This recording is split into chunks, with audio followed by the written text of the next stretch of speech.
June 24, 1812, the French Emperor Napoleon led 450,000 men across the Niemen River into Russia, beginning one of the most notorious military disasters in history. Throughout this 6-month campaign, both French and Russian commanders would struggle with forces far greater than any army: politics, logistics, and of course, nature. In 1805 and 1806, Napoleon crushed the armies of Austria and Prussia, extending the French Empire over much of Western Europe. Part of his success came because the Russian army started far from the theater of war and could not reinforce the Germans in time. When Napoleon finally faced the Russians in 1807, the results were much less one-sided. Eylau was a draw fought in atrocious winter conditions, while at Friedland the Russians, while badly defeated, successfully withdrew back to the border. Nevertheless, the battles convinced the Russian Tsar Alexander to ask for peace. The resulting treaties of Tilsit carved up continental Europe between Napoleon and Alexander. France would dominate Central and Western Europe. Russia would have a free hand in the East. Both pledged to defend the new order against the overseas enemy, Great Britain, and accordingly, Russia joined France's continental system, under which it would stop all trade with Britain as a form of economic warfare. Despite this, neither side really accepted the other's hegemony. Alexander still expected Napoleon's empire to eventually collapse, and had no interest in helping him solidify it. When Austria fought France again in 1809, the Tsar would only give token support. In turn, neither was Napoleon ready to grant Russian desires in either Poland or the Balkans. But the chief irritant in the relationship would be Alexander's increasing reluctance to abide by the continental system.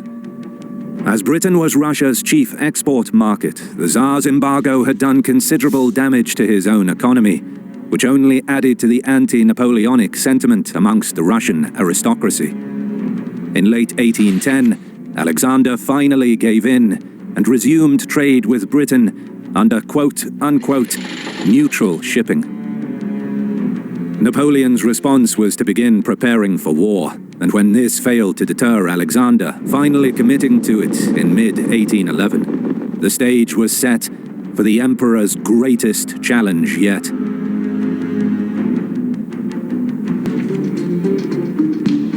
Napoleon's goals were deceptively limited on the surface. He simply wanted Russia to rejoin his continental system. But that meant forcing the Tsar to accept a deeply unpopular policy. So Napoleon planned for a decisive campaign that would end Alexander's ability to resist him. Achieving such an outcome in the vast expanse of Russia would be a formidable task. Seeking inspiration from history, Napoleon studied the records of the last great invasion of Russia, led by Sweden's Charles XII from 1707 to 1709. Charles initially invaded Poland with 44,000 battle-hardened Swedes, hoping to destroy Russia's main army there. At the time, Sweden was known for mounting rapid, long-distance strikes that were sustained by its army living off the land as it went. In this way, Charles hoped to outmaneuver, trap, and destroy the Russians. Instead, the Russians repeatedly withdrew ahead of Swedish maneuvers, scorching the earth in their wake to deny forage to the Swedes. After months of this, the Swedes were lured deep into modern Belarus, their numbers halved by starvation, disease, and the need to garrison captured territory. Charles had hoped to aim for Russia's capital, Moscow, where Russia's army would surely have had to confront him. But now he was forced to abandon the chase, call in reinforcements, and focus on finding supplies. And that was when the Russians struck. They scattered Charles's reinforcements, harassed his army, and lured the Swedes even further into modern Ukraine. At Poltava, Charles's force was finally confronted by a Russian force twice its size, and the result was Swedish annihilation. Charles's misadventure taught Napoleon several things. First, Napoleon largely followed the Swedish invasion route through Belarus, which isn't surprising considering the sparse infrastructure there. And although Moscow was no longer Russia's capital by 1812, it was still of immense spiritual importance, and its central position would allow for additional options towards Russia's actual capital of St. Petersburg or its breadbasket of Ukraine. Second, Napoleon agreed with Charles that the Russian army was key to the Tsar's resistance, and its destruction would win the war. But as shown, the Russians were unlikely to fall for Napoleon's preferred tactics of outmaneuver and entrapment, which would give the French an easy win on the cheap. Brute frontal assaults might well be needed to get the Russians to fight. Third, given the high possibility that the Russians would lure him deep into their territory, Napoleon needed an army that would absorb the inevitable attrition, provide detachments to hold the flanks, and still be large enough to fight a battle under reasonable odds. Accordingly, the Emperor increased the draft, diluted the officer ranks, and called on his German, Italian, and Polish allies to provide troops. The result was a 600,000-strong Grande Armée, the largest Napoleon had ever led, even if its quality left much to be desired, especially in the infantry arm. And finally, fourth, a supply system was needed to invade Russia, especially for an army of this size. But by 1812, the French had long since ditched the pre-revolution supply system, replacing it with extensive foraging as the army went. Like Sweden a century before, forage gave French armies extensive reach and speed, demonstrated in 1809 when tens of thousands smoothly redeployed from Spain to Austria. But Russia was far less densely populated than Western Europe, in particular, the expected theater of war, modern Lithuania and Belarus, only had about 1 million people in an area slightly smaller than modern France. Even without the inevitable Russian scorched earth tactics, the local region clearly couldn't sustain an army numbering half its population. Napoleon therefore returned to the pre-revolution supply system. He assembled thousands of wagons, barges, and animals, grouped into 26 transport battalions. Some would establish depots in the army's rear. Others would travel from these depots to troops on the front line. In this way, Napoleon hoped to maintain a reasonable supply level as he advanced. In hindsight, some of these preparations were insufficient. The wagons were not designed for Russia's often muddy roads, and only the worst soldiers were assigned to this low-prestige work. But more importantly, Napoleon failed to adjust his operational method to the new logistics reality. Pre-revolution generals limited themselves to slow, methodical, limited campaigns because they knew how unreliable their supply systems could be. By contrast, Napoleon still hoped to conduct post-revolution, aggressive, long-distance maneuvers. For all his preparations for an extensive invasion of Russia, Napoleon's ideal campaign remained one where the enemy fully cooperated with him, either by attacking Poland or staying near the border. Either would allow the French to trap and annihilate them in a month, and that outcome wasn't entirely unlikely, given what he knew of Russian strategy. Napoleon had advertised his war preparation in the hope of scaring Tsar Alexander, so the Russians had ample time to design their response. Since late 1810, the Russians were already disengaging from border wars, realigning with Britain, and subverting French hegemony in Germany.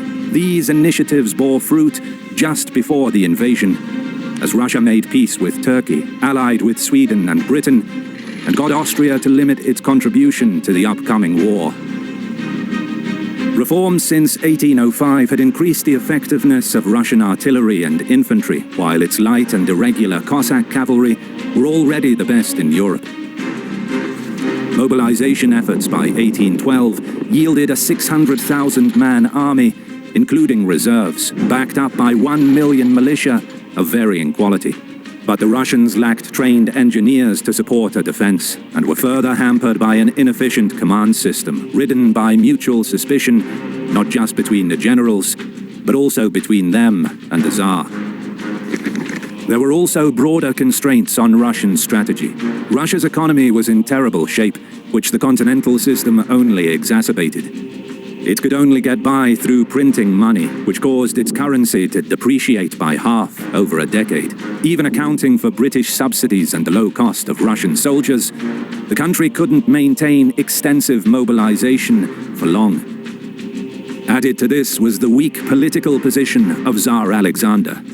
His father had been overthrown in a coup in 1801, and the British believed that they could do the same to him by destroying the Russian fleet. Napoleon certainly believed that capturing Moscow would force his surrender, and even Russian generals during the invasion felt entitled to demand the Tsar change ministers. As a result, the traditional Russian strategy was long-ranging offensive campaigns, which would both allow the Russian army to live off the enemy and fit with the cult of the offensive that characterized Russian military honor at the time. By contrast, letting the enemy spoil Russian lands was seen as an absolute humiliation.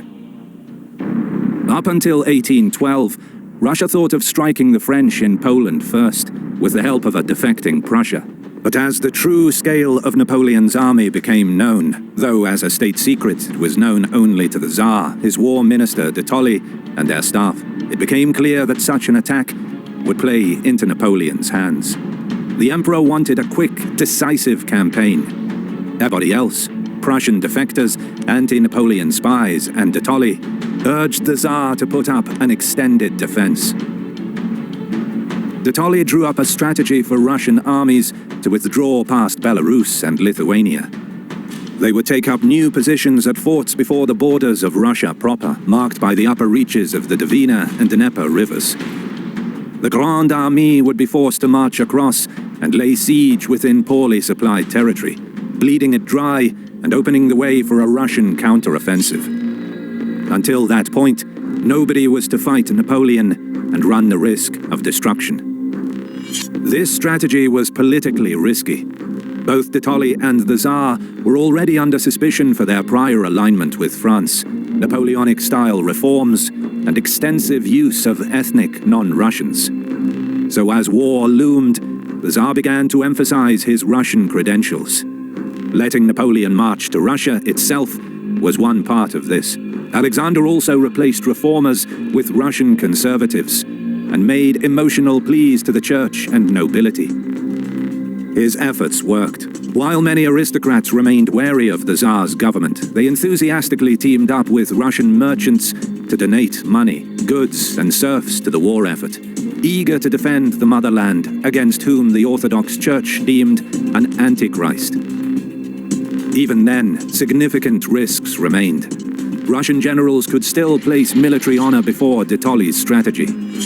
Large sections of the Dvina-Dnieper line weren't and couldn't be fortified due to a lack of engineers, with the most the Russians had being fortified camps. And lastly, the Russians also needed Napoleon to cooperate.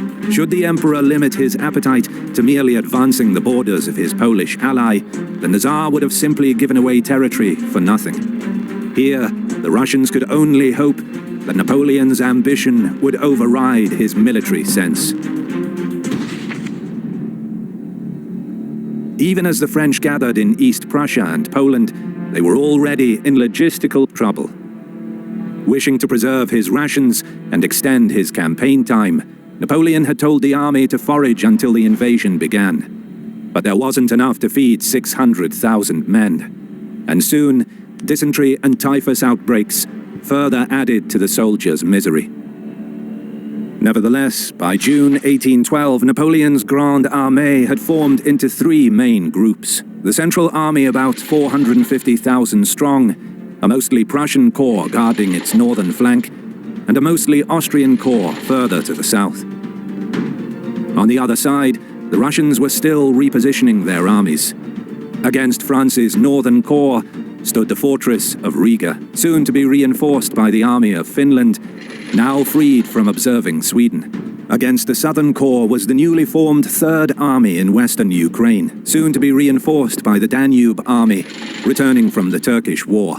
And finally, against Napoleon himself were two armies. First Army, with 125,000 men in Lithuania under de Tolly himself, and Second Army with 50,000 in western Belarus under Bagration. The Grande Armée invaded Russia on June 24th, invading Lithuania in the hopes of trapping First Army around Vilnius. But almost immediately, supply problems began to slow the French offensive. Heavy rains and muddy roads trapped soldiers and wagons, and the French rear gradually fell behind. To avoid being dangerously strung out on the march, Napoleon had little choice but to order his vanguard to slow down the pursuit. In any case, de Tolly was already withdrawing First Army to the Dvina, specifically the fortified camp of Drissa in northern Belarus. Originally, he had hoped to use Bagration's Second Army to strike at Napoleon's rear in Poland, but by now it was clear that the enemy was too large for that. Second Army was therefore asked to pull back and join First Army, but Bagration, who was not informed of the Grande Armée's true size, protested, and only an order from the Tsar could get him to move. In the meantime, Napoleon had slipped a 70,000 corps under Davout in between the two Russian armies. Now 1 week into the invasion in early July, Napoleon decided to switch targets to Bagration instead.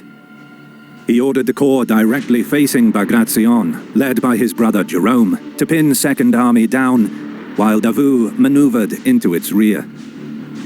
It was soon obvious that Jerome, due to supply or incompetence, was failing to do this. But rather than personally supervise the action, the Emperor hatched a scheme to have Davout usurp Jerome's command. An angry Jerome quit the war, his corps ground to a halt, and Second Army escaped yet another French maneuver, though Davout continued to block its path towards First Army as both forces moved across Belarus. Meanwhile, de Tolly had uneventfully withdrawn to Drissa, only to discover that the camp was utterly unsuitable as a place to wait out Napoleon.